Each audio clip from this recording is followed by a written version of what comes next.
Hi guys, నేను ఇవాళ బొమ్మడాయల పులుసు చేయబోతున్నాను అనమాట. దానికోసం ఒక గిన్నె అయితే పెట్టేసుకున్నాను. ఎప్పుడు చేపల కూరకి ఇలాంటి హైట్ తక్కువ వెడల్పుగా ఉన్న గిన్నెల్లో అయితేనే చేపల కూర బాగా వస్తుంది అనమాట, లేకపోతే చితికిపోతాయి ముక్కలు. సో దానికోసమని నేను ఇలా గిన్నె అయితే పెట్టేసుకున్నాను. ఫస్ట్ హీట్ అయ్యాక ఆయిల్ వేసుకుందాం.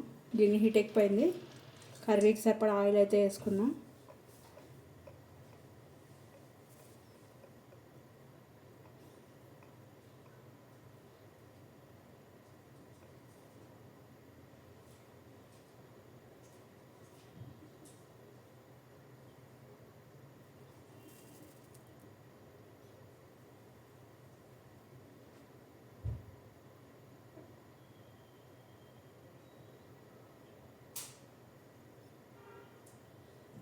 ఎన్వి కూరలో ఆయిల్ కొంచెం ఎక్కువే పడుతుంది అనమాట.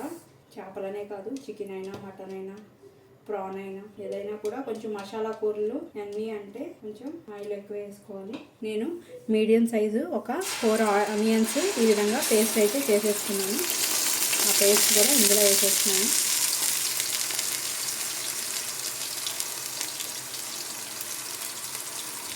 ఇందులో 1 స్పూన్ సాల్ట్ అయితే యాడ్ చేస్తున్నాను.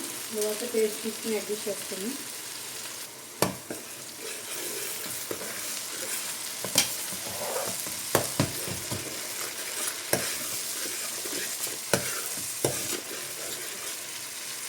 ఉల్లిపాయ పచ్చివాసన పోయే వరకు ఫ్రై అవనిద్దాం. మూత అయితే పెట్టేసుకుంటున్నాను. మూత తీసుకొని చూసుకున్నాం. ఆనియన్ అయితే మ్యాక్సిమం ఫ్రై అయిపోయింది.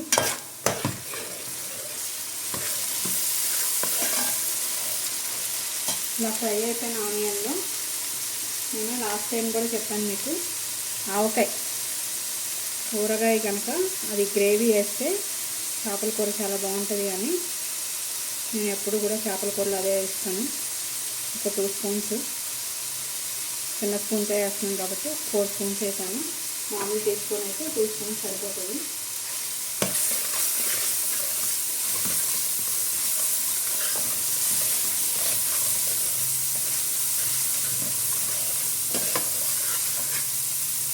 ఇలా కలిపేసిన తర్వాత బొమ్మడాయలు వేసుకున్నాం. ఇందులో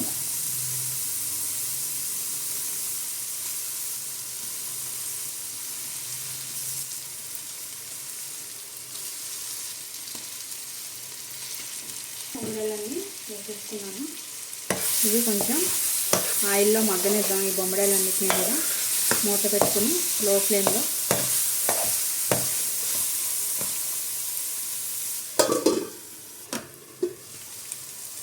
ఇందులో నేను ఆల్రెడీ ఎప్పుడు మసాలా పేస్ట్ చేసి పెట్టుకుంటాను కదా, అది ఒక 2 స్పూన్స్. అల్లం వెల్లుల్లి అన్ని ఇందులోనే ఉంటాయి కాబట్టి ఇంకా వేరే ఏమీ వేయాల్సిన పని ఉండదు. ఎప్పుడు చేపల కూర ఎక్కువ కలుపుకోకూడదు, ఎందుకంటే చేపలు విరిగిపోతాయి.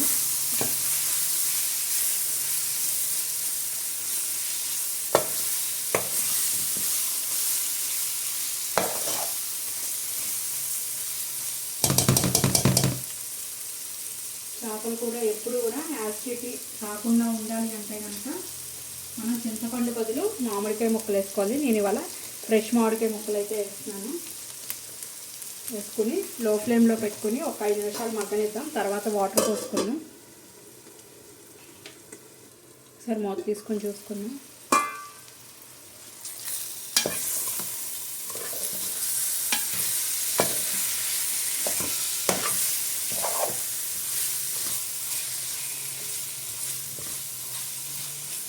మగ్గిపోయాయి.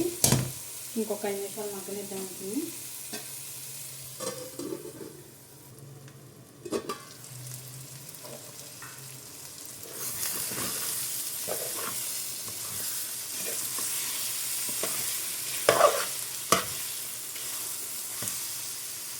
మగ్గిపోయింది. ఇప్పుడు మనం వాటర్ యాడ్ చేసేసుకున్నాం. పులుసుకి సరిపడా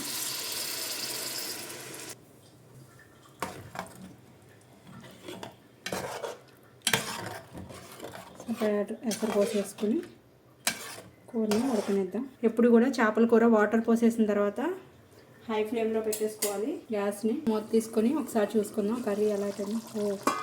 కర్రీ అయితే రెడీ అయిపోయింది, చిక్కగా అయిపోయింది.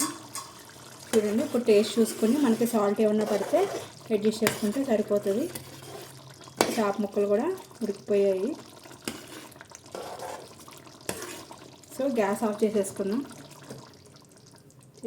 పైనుంచి కడిగి సన్నగా కట్ చేసుకుని కొత్తిమీరని యాడ్ చేసుకున్నాం. ఎప్పుడు మన ఫ్రైలు అన్నీ కలిపినట్టు కలపకూడదు, మధ్యలో గరిటె పెట్టి ఇలా అంటే మొత్తం కలిసిపోతుంది అన్నమాట. బొమ్మిడాయల పులుసు అయితే రెడీ అయిపోయింది. నేను సర్వింగ్ బౌల్లో తీసి చూపిస్తాను. మీరు కూడా నేను చెప్పినట్లుగా టిప్స్ని ఫాలో చేశారంటే మీకు యాసిడిటీ ప్రాబ్లం రాదు. చాలా బాగుంటుంది చేపల పులుసు ఈ విధంగా చేసుకుంటే కనుక. మీరు కూడా తయారు చేసుకుని టేస్ట్ ఎలా ఉందో నాకు కామెంట్ చేయడం అయితే మర్చిపోకండి. Thank you guys.